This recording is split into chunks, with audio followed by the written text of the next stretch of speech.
दोस्तों, जब इंडिया पाकिस्तान आखिरी बार किसी सीरीज में भिड़े थे, तब पाकिस्तान खिलाड़ी भारतीय टीम के सामने नंगा नाच करने लगे और पहली पारी के बाद ही पाकिस्तान टीम अपनी जीत पक्की मान चुकी थी, क्योंकि भारतीय टीम महज 167 रनों पर ही ऑल आउट हो गई थी। लेकिन फिर भारतीय जाबाजों ने पाकिस्तान की ही औकात बता दिया और मैच खत्म होने के बाद पाकिस्तान टीम शर्म से अपना मुंह तक छिपाने लगी। तो दोस्तों, ये बात है साल 2012 में इंडिया पाकिस्तान के बीच खेले गए तीसरे वनडे मैच की, जिसमें भारत पहले बैटिंग करता है और पहले ओवर से ही पाकिस्तान के तेज गेंदबाज गेंद को हवा में लहराने लगे। भारतीय खिलाड़ी शॉट्स तो लगा रहे थे, लेकिन फिर भी काफी मुश्किल हो रही थी और फिर चौथे ओवर में जुनैद ने जोरदार अपील किया, पर अंपायर ने उसको नकार दिया। लेकिन अगले ओवर में इरफान ने रहाणे को चलता कर दिया। 19 के स्कोर पर भारत को पहला झटका लगा, जिससे पाकिस्तानियों में उबाल आ गया।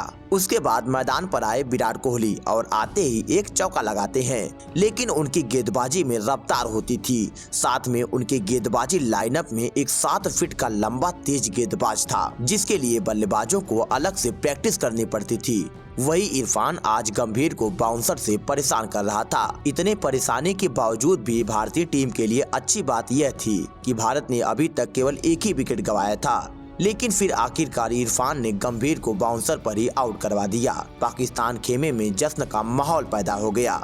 दोस्तों, ये वही दौर था जब उनकी पहचान ही तेज गेंदबाजों से होती थी, क्योंकि जो काम आज से कुछ साल पहले वसीम, वकार और शोएब अख्तर ने किया था, अब उसी काम को आगे बढ़ा रहे थे। इनके जाने के बाद युवराज सिंह मैदान पर आए और आते ही एक नहीं बल्कि 2 शानदार चौके लगाए। युवराज के इस अप्रोच को देखकर दर्शकों में थोड़ी राहत की सांस जरूर मिली, लेकिन 10वें ओवर में 37 के स्कोर पर विराट कोहली स्लिप में कैच थमा बैठे। अब की बार जुनैद गेंदबाजी कर रहे थे। आज भारत के सभी बैटर स्ट्रगल कर रहे थे। ये वही वक्त था जब उच्च दर्जे की गेंदबाजी हुआ करती थी और उनके सामने युवराज सिंह अच्छे शॉट्स लगा रहे थे, जो काफी बड़ी बात थी। दबाव इतना ज्यादा था कि 15 ओवरों में भारतीय टीम का स्कोर 50 के पार पहुंच सका। इस ओवर में युवराज सिंह ने पहले तो 2 चौका लगाया, फिर सुरेश रैना ने बेहतरीन चौका मारकर इस ओवर से 18 रन निकाल लिया, जिससे लगा अब भारत की पारी संभल जाएगी। लेकिन फिर अगले ही ओवर में युवराज सिंह मोहम्मद हाफिज की गेंद पर बोल्ड हो गए। सोचो, जब पाकिस्तान के मेन गेंदबाज युवराज को आउट नहीं कर सके, तब ये मोहम्मद हाफिज जैसा लप्पू सा गेंदबाज उनको बोल्ड कर देता है। इसीलिए पाकिस्तान की गेंदबाजी बहुत ही मजबूत हुआ करती थी। उसने भारत को चौथा झटका दे दिया। युवराज कुछ खास नहीं कर सके, लेकिन जब तक दिखे शानदार दिखे। 20वें ओवर में सुरेश रैना ने इस पारी का पहला छक्का लगाया। क्रीज पर MS धोनी रैना की जोड़ी थी और सारा का सारा दारोमदार इन्हीं 2 विकेटों पर टिका था। ऐसा लगा भी कि इन दोनों ने पारी को संभाल लिया है, क्योंकि ठीक ठाक बैटिंग कर रहे थे। क्योंकि MS धोनी ने हाफिज को लगातार आगे निकलकर 2 छक्के मार दिया, जिससे पाकिस्तान खेमे में थोड़ा तो दबाव जरूर पैदा हुआ और फिर इन्हीं 2 छक्कों के साथ ही भारतीय टीम का स्कोर भी 100 रनों के पार पहुंच गया। यहाँ भारतीय टीम की पारी पटरी पर वापस आ रही थी। दर्शकों में उत्साह आया था। तभी सुरेश रैना 59 गेंदों में 31 रन बनाकर अजमल की गेंद पर LBW आउट हो गए। इसके साथ ही 48 रनों की पार्टनरशिप भी टूट गई। अब पाकिस्तान दर्शक खुशी से झूम उठे। एक बार फिर से पाकिस्तान मैच में वापसी कर लेती है। इनके जाने के बाद रविचंद्र अश्विन मैदान पर आए और वो भी पहले ही गेंद पर आउट हो गए। 111 रनों पर भारत ने अपने 6 विकेट गंवा दिया। अब क्रीज पर MS धोनी एक लौते ऐसे बल्लेबाज थे जो टीम की नैया पार लगा सकते थे और जडेजा ने अजमल के हैट्रिक को रोक लिया। अब MS धोनी को बड़ा शॉट खेलना बेहद ही जरूरी था और एक बार फिर से हाफिज को 6 मार दिया। उस वक्त जडेजा कोई प्रॉपर बल्लेबाज नहीं थे। उस वक्त उनकी बल्लेबाजी में वो गहराई नहीं पाई जाती थी, क्योंकि जडेजा नए आए थे। इसीलिए अब देखिए, अजमल का ईगो मानो भारत को चिढ़ा रहा हो और ये बदतमीज एक बार नहीं बार बार किसी पालतू जानवर की तरह अपील कर रहा था।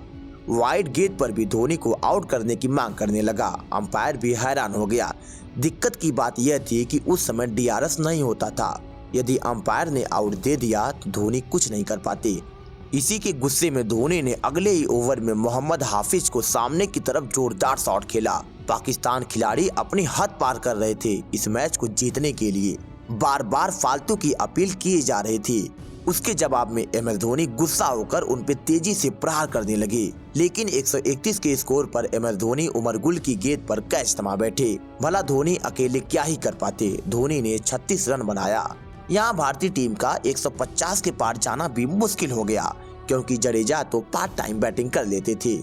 इसी बीच पाकिस्तान ने एक आसान सा कैच ड्रॉप कर दिया। इस दौरान गेंद हेलमेट पर जाकर टकरा गई, जिसके चलते भारत को मुफ्त में 5 रन मिल गए। लेकिन बावजूद उसके विकेट रुके नहीं और फिर भुवनेश्वर कुमार भी अजमल का शिकार हो गए। तभी रवींद्र जडेजा ने अचानक से आगे निकलकर फास्ट बॉलर को 6 मार दिया, क्योंकि अब भारतीय टीम का 8 विकेट गिर चुका था और स्कोर को 150 के पार ले जाना बेहद ही जरूरी था। जडेजा संघर्ष कर रहे थे। उसी बीच ईशांत शर्मा ने भी मिड ऑफ को क्लियर करके चौका लगा दिया। जैसे तैसे भारत की पारी आगे बढ़ रही थी, लेकिन ईशांत भी अजमल की गेंद पर उनके ही हाथों में कैच थमा बैठे। इस विकेट के साथ ही टीम ने अपने 9 विकेट गंवा दिया। फिर जडेजा ने छक्का लगाया ताकि कम से कम गेंदों में ज्यादा से ज्यादा रन बनाकर टीम को एक सम्मानजनक स्कोर तक पहुंचा सके, लेकिन अजमल की गेंद पर वो बाउंड्री पर कैच थमा बैठे, जिसके बाद पाकिस्तान टीम इस तरह जश्न मनाती है मानो इस मैच को जीत लिया हो, क्योंकि भारतीय टीम 50 ओवरों के मैच में मात्र 167 रन बनाकर ऑल आउट हो गई। पाकिस्तान के इस खतरनाक प्रदर्शन को देखकर पाकिस्तान में पटाखे तक फूटने लगे। दूसरी पारी शुरू होने से पहले ही हर कोई उनकी जीत मान चुका था। उनके हिसाब से इस मैच को मात्र 20 ओवरों में ही खत्म कर देंगे। उस समय 20 ओवर में इस टारगेट को हासिल करना कोई मुश्किल भी नहीं लग रहा था। अब 50 ओवरों में 168 रनों का पीछा करने पाकिस्तान की तरफ से जमशेद और अकमल मैदान पर आए। भुवनेश्वर कुमार गेंद लेकर तैयार होते हैं और उन्होंने अपने लय में गेंदबाजी शुरू किया। इस मैच को जीतने के लिए भारत को शुरू में ही विकेट लेना बेहद ही जरूरी था और भुवनेश्वर कुमार ने अकमल को LBW आउट कर दर्शकों में जोश पैदा कर दिया। भुवनेश्वर की लहराती गेंद का तोड़ किसी के पास नहीं था। मैच 3 के स्कोर पर पहला झटका लग गया। अब यूनुस खान मैदान पर आए और आते ही जोरदार चौका लगाया और सोचा कि चंद गेंदों में ही लगातार चौके छक्के लगाकर मैच को खत्म कर देंगे, लेकिन भारतीय खिलाड़ी भी फील्डिंग में अपनी जान झोंक रहे थे और पाकिस्तान को उनकी औकात बताने के लिए हर मुश्किल से गुजर जाने को तैयार थे, जिससे खिलाड़ियों में भरोसा आ गया था कि भारत इस मैच को जीत सकता है और गेंदबाज भी इसी भरोसे के साथ गेंदबाजी कर रहे थे और वो पूरी दम से गेंदबाजी कर रहे थे। यानी भारतीय टीम हार नहीं मानने वाली थी, इतना तो साफ हो गया था। और इन सब की वजह से पाकिस्तान टीम पर दबाव इतना ज्यादा आ गया कि पाकिस्तान टीम एक एक रनों की मोहताज हो गई। 5 ओवरों में पाकिस्तान का स्कोर महज 9 रन ही था। जिस तरह भारतीय खिलाड़ी फील्ड पर पाकिस्तान पर प्रेशर बनाए थे, उसे देखकर सबको मजा आ रहा था। मैच में कसाकसी देखने को मिल रही थी। क्या जुनून था, क्या ही मजा था भाई साहब, क्या ही बताऊं आपको, बहुत ही मजा था। उस वक्त विराट कोहली, सुरेश रैना, युवराज सिंह जैसे धुरंधर फील्डर होते थे जिनके पास से गेंद निकल नहीं पाती थी। इस तरह पाकिस्तान पर लगातार दबाव बनता रहा। फिर 7वें ओवर में भुवनेश्वर कुमार ने यूनुस की गिल्लियां उड़ा दिया। भुवनेश्वर कुमार उस वक्त नए नए आए थे और पाकिस्तान के लिए पहली बन गए थे और फिर इसी विकेट के साथ पूरे ग्राउंड में शोर मच गया, क्योंकि पाकिस्तान को इस मैच को 20 ओवर में जीतने का सपना धुंधला दिखाई देने लगा। सोचो, अगर इतने क्राउड के सामने पाकिस्तान टीम भारतीय टीम को इतनी बुरी तरह हराती तो भारत के लिए कितनी शर्मनाक बात होती। खैर, अब मैदान पर आए मिसबाह उल हक और आते ही आउट होने से बाल बाल बचे, क्योंकि गेंद सुरेश रैना के पास नहीं जा सकी। पाकिस्तान के हाथ पांव फूल रहे थे। भुवनेश्वर की लहराती गेंद उनकी रूह को भी कपा दे रही थी। लेकिन पाकिस्तान के लिए अच्छी बात यह थी कि उनको एक छोटी सी पार्टनरशिप की जरूरत थी, क्योंकि टारगेट बेहद ही छोटा था। इसके लिए पाकिस्तान के जीतने के चांस बेहद ही ज्यादा थे और वहीं पर यदि भारत को इस मैच को जीतना था तो लगातार दबाव बनाकर विकेट लेने की भी जरूरत थी, जो काफी मुश्किल था। और अब जमशेद और मिसबाह ने पारी को संभाल लिया। फिर जमशेद और मिसबाह ने पारी को संभाल लिया और दोनों ने मिलकर चौके लगाने लगे, जिसकी वजह से भारतीय टीम पर वापस से दबाव आने लगा। भारतीय टीम एक वक्त पर 3-3 स्लिप लगा रही थी, लेकिन अब भारतीय टीम एक वक्त पर 3 स्लिप के साथ खड़ी थी, लेकिन अब वो स्लिप हट चुकी थी। इससे अंदाजा लगाया जा सकता है कि इन दोनों की बेहतरीन बल्लेबाजी से भारतीय टीम मैच से बाहर होने लगी थी और इन दोनों को शॉट्स लगाने में कोई भी प्रॉब्लम नहीं हो रही थी। आसानी से रन बनाते जा रहे थे, या तो चौके लगाते या तो सिंगल डबल निकाले जा रहे थे। इसकी वजह से भारत पर दबाव बढ़ने लगा और जो जीतने की उम्मीद थी वो भी पूरी तरह खत्म होने लगी। मोहम्मद शमी हो या भुवनेश्वर कुमार हो या ईशांत शर्मा, सबको रन पड़ते रहे। इन दोनों की बेहतरीन पारी से अब स्कोर भी 18 ओवरों में 50 के पार पहुंच गया। पहली बात तो ये थी कि ओवर से कोई मतलब नहीं था क्योंकि रिक्वायर्ड रन रेट बेहद ही कम था। इसीलिए पाकिस्तान के पास बहुत ही मौका था कि समय लेकर पिच पर समय बिताकर रन बना सके। उनके पास मैच जीतने के लिए गेंदें पर्याप्त थी, बस उनको पिच पर खड़ा होना था और ये काम वो बखूबी निभा रहे थे, लेकिन वो चौके लगा रहे थे।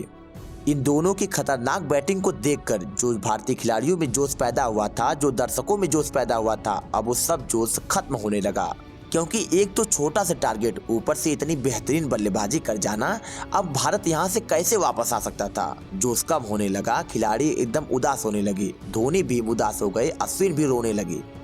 तब MS धोनी ने रविचंद्र अश्विन को गेंदबाजी के लिए बुलाया और अश्विन ने नासिर को अपनी फिरकी में फंसा लिया, जिससे जीतने की उम्मीद जिंदा हुई। यहाँ पाकिस्तान को 177 गेंदों में 107 रन बनाना था। एक एक रन भारत के उम्मीदों पर पानी फेर रहा था, लेकिन वो तो चौके लगा रहे थे। सिंगल डबल लेते तो ही खतरा था, पर वो बाउंड्री लगा रहे थे, यानी खतरा दोगुने रफ्तार से आ रहा था। पिच पर उछाल कम थी, इसलिए वो बार बार आउट होने से बचे जा रहे थे क्योंकि ईशांत शर्मा की एक गेंद बल्ले का एज लेकर स्लिप में गई, पर अश्विन के आगे ही गिर गई। विकेट लेने का मौका जो था वो भी हाथ से निकल गया। तभी एक रनआउट मिल सकता था, लेकिन वो भी हाथ नहीं लग सका। ये सब देखने के बाद ऐसा लग गया कि भारत इस मैच को हार जाएगा, वो भी बहुत ही आसानी से। ऊपर से अश्विन ने वाइड फेंक कर 4 रन दिया, साथ में एक वाइड के रूप में 5 रन दे दिया बिना किसी गेंद के, जिससे अश्विन समेत MS धोनी भी हताश निराश हो गए, यानी हार भारत की पक्की हो चुकी थी। धोनी ने अपना सारा पैतरा आजमा लिया था, अब तो स्कोर भी 100 रनों के करीब जाने लगा। रविंद्र जडेजा ने थोड़ा जोर तो लगाया, लेकिन वो भी काम नहीं आ सका। फिर अगले ओवर में अश्विन को उमर अकमल ने चौका मार दिया। यहाँ पाकिस्तान टीम 32 ओवरों में 102 रन बना लेती है। हाथ में 7 विकेट बाकी था और अभी भी 108 गेंदों पर मात्र 66 रन की जरूरत थी, यानी यहाँ तो पाकिस्तान की जीत पक्की थी क्योंकि जो मौके बन रहे थे वो भी भारत की तरफ नहीं आए। भारतीय खिलाड़ी अपना पूरा प्रयास दे चुके थे, लेकिन विकेट नहीं आ रहा था। परंतु 113 के स्कोर पर आखिरकार अश्विन ने मिसबाह को रैना के हाथों कैच करवा दिया। यह एक शानदार शार्प कैच था। सुरेश रैना ने बेहद ही सटीक तरीके से इस गेंद को पकड़ा था। शायद कोई दूसरा होता तो इस गेंद को नहीं पकड़ पाता। इस विकेट के साथ ही यह मैच 50-50 हो गया, लेकिन फिर भी पाकिस्तान के लिए ज्यादा आसान था। अब वापस से दबाव बनाने का प्रयास होने लगा। पाकिस्तान के पास मलिक और अकमल क्रीज पर थे। ये दोनों एक ऐसे बल्लेबाज थे जिनके सामने यह टारगेट कुछ भी नहीं था। पल भर में इस मैच को खत्म कर देते और अब तो 50 से कम रनों की जरूरत हो गई। लेकिन फिर ईशांत शर्मा ने शोएब मलिक को पवेलियन का रास्ता दिखा दिया और इस विकेट के साथ ही भारतीय खेमे में जश्न का माहौल पैदा हो गया। रिप्ले में देखा गया मलिक पूरी तरह से आउट हैं।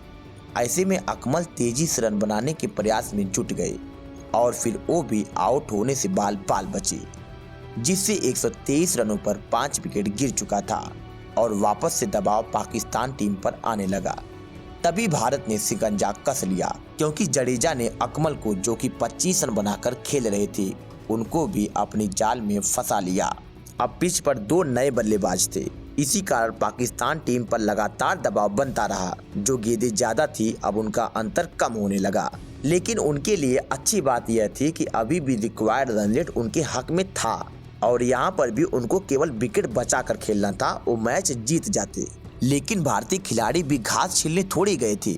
इसी बीच मोहम्मद शमी ने गुल के हेलमेट पर बाउंसर मार दिया, जो सीधे उनके हेलमेट पर जा लगी। इन सब की वजह से पाकिस्तान पर दबाव दोगुना बढ़ गया। अब गेंदें डॉट होने लगी। यहाँ पर 35 गेंद पर 27 रन बनाने थे, यानी गेंद और रनों का अंतर और भी कम हो गया, यानी यह मैच में जान आ चुकी थी।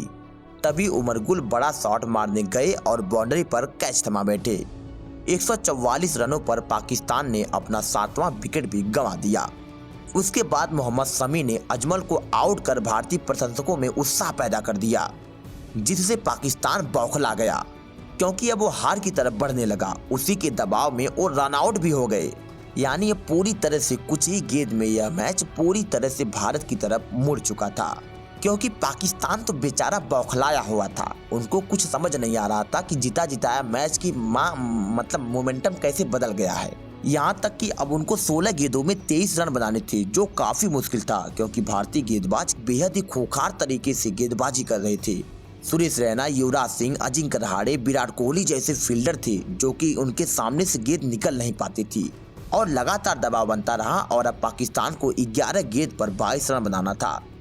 लेकिन दिक्कत की बात यह थी कि मोहम्मद हाफिज आज लेट बैटिंग करने आए थे और अभी भी वो क्रीज पर थे और चौका मार देते हैं। इस चौके के साथ ही रनों का अंतर भी कम होने लगा। तभी एक रनआउट का मौका ईशांत शर्मा ने गंवा दिया। एक आसान से रनआउट को मिस करने के बाद यह मैच अब और भी क्रिटिकल होने लगा। तभी हाफिज के विकेट के साथ ही भारतीय टीम इस मैच को जीत लेती है, क्योंकि यह बहुत ही बड़ी जीत थी। पाकिस्तान टीम भारत के सामने 167 रन नहीं बना पाई और भारत 10 रनों से इस मैच को जीत लेती है। भारतीय खिलाड़ी, दर्शक, फैंस खुशी से झूम उठे। यह जीत भारत के लिए यादगार, ऐतिहासिक हो गई। और यदि आपको वीडियो पसंद आई हो तो वीडियो को लाइक और चैनल को सब्सक्राइब जरूर कीजिएगा।